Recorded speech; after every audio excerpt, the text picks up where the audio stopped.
வணக்கம் நேயர்களே, ஸ்ரீ குபேரன் டிவி நேயருக்கு லக்ஷ்மி நாராயண அன்பு வணக்கங்கள். இப்போ நம்ம பார்க்க போகிறது வார ராசி பலன் 20 தேதியிலேருந்து 26 வரை எப்படி இருக்க போகுது. தனுசு ராசி.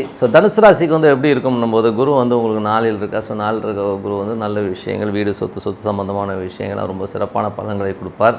நல்ல லாபங்களை கொடுக்கறதுக்கான வாய்ப்புகள், தாயினால் நல்ல நன்மைகள் கிடைக்கிறதுக்கான வாய்ப்புலாம் ரொம்ப சிறப்பாக இருக்குது. தாயாருக்கு ஏதாவது உடல்நிலை கோளாறுகள், உடல்நிலை ட்ரீட்மெண்ட், இந்த மாதிரி விஷயங்கள்லாம் எல்லாம் கிளியர் ஆகி நல்லா ஃப்ரீயாக வரதுக்கான வாய்ப்பு ரொம்ப சிறப்பாக இருக்குங்க. 2ஆம் அதிபதி 3ல் இருக்கும்போது குடும்பத்தில் கலகங்கள் ஏற்படுவதற்கான வாய்ப்பாக இருக்கணும். கொஞ்சம் கவனமாக இருக்கணும். அதுவும் 3ல் சனி வக்கரமாக இருக்கும்போது உங்களது முயற்சிகளில் கொஞ்சம் சுணக்கம் ஏற்படும். நாங்கள் அது கொஞ்சம் சோம்பேத்தனமாக இருக்குதுங்க, ஒரே வெயிலாக இருக்குதுங்க, அப்படி இப்படின்னு சொல்லுவீங்க, உடம்புலா வலிக்குதுங்க அப்படிவீங்க. ஸோ அதெல்லாம் கொஞ்சம் தவிர்த்துக்குங்க. இருக்கிற டைமை எவ்வளோக்குள்ள மேக்ஸிமம் ஃபாஸ்ட்டாக யூட்டிலைஸ் பண்ணுறோமோ அவ்வளோக்குள்ள நல்லது. ஏன்னா இந்த டைம் போச்சுன்னா அடுத்தது திருப்பி வராதுங்கிறத நம்ம மைண்டில் வச்சுக்கணும். குழந்தைகள் சம்மந்தமான விஷயங்கள், 5ஆம் அதிபதி செவ்வாய் 4ல் இருக்கிறனால குழந்தைங்க கொஞ்சம் முரண்டு பிடிக்கிறது, குழந்தைகளுக்காக கொஞ்சம் செலவு பண்ணுறதுலாம் இருக்கும். அதுவும் 5ல் ராகு இருக்கும்பொழுது அது குழந்தைங்க கொஞ்சம் முரண்டு பிடிக்கிறது, அடம் பிடிக்கிறதுலாம் இருக்கும். அதனால பூர்வீகம் சம்மந்தமான விஷயங்கள் இதெல்லாம் கொஞ்சம் கவனமாக இருந்துங்க. பூர்வீக சொத்துக்கள் சம்மந்தமான விஷயங்கள்லாம் கொஞ்சம் கவனமாக இருந்துக்கிறது நல்லது. குழந்தைகள் எங்கேயும் ரிஸ்க்கான பிளேஸஸ்க்கு போகாமல் பார்த்துக்கிறது ரொம்ப ரொம்ப நல்லதுங்க. இதனால் என்ன ஆகுனா, குழந்தைங்க பண்ணுற ஒரு அழிச்சாட்டினால உங்களுக்கும் உங்கள் மனைவிக்குமே சின்ன சின்ன கருத்து வேறுபாடு வருவதற்கான வாய்ப்புலாம் கொஞ்சம் கவனமாக இருந்துக்கணும். அதுக்கப்புறம் பார்க்க போனோம்னா 6ஆம்.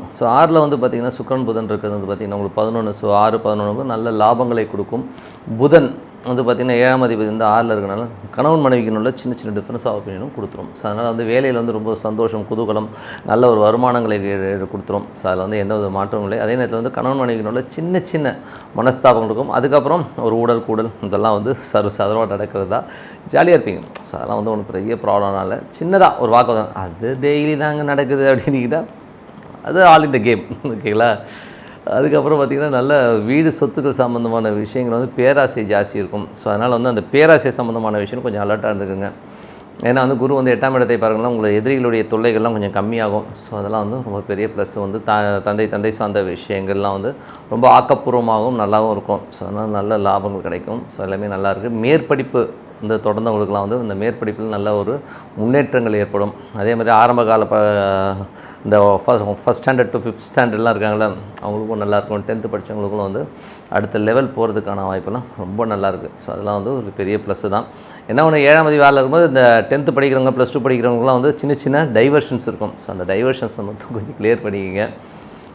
மற்றபடி தொழில் ரீதியான விஷயங்கள். ஸோ தொழில் ரீதியான விஷயங்கள் நீங்கள் கேட்ட கடன் கிடைக்கும். நான் ஒரு ப்ராஜெக்ட் சப்மிட் பண்ணியிருக்கேன், அதுக்கு ஒரு லோன் கேட்டிருக்கேன்னா கண்டிப்பாக கிடைக்கிறதுக்கான ரொம்ப சிறப்பாக இருக்குது. லாபங்கள். ஸோ லாபங்களும் நல்லாயிருக்கும். நல்ல ரொட்டேஷன், நல்ல ஃபண்ட் ஃப்ளோ, இதெல்லாமே ரொம்ப நல்லாயிருக்குங்க.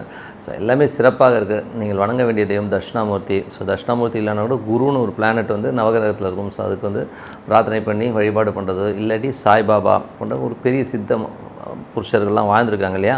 ஸோ அவங்களே வணங்குவதும் ரொம்ப சிறப்புங்க. ஏன்னா அது வணங்கும் போது உங்களுக்கு அடுத்தடுத்த லெவலுக்கு நீங்கள் முன்னேறுவதை கண்டிப்பாக பார்க்கலாம் சொல்லிட்டு உங்களோட விடைபெறுவது உங்கள் லக்ஷ்மி நாராயணன். நன்றி, வணக்கம்.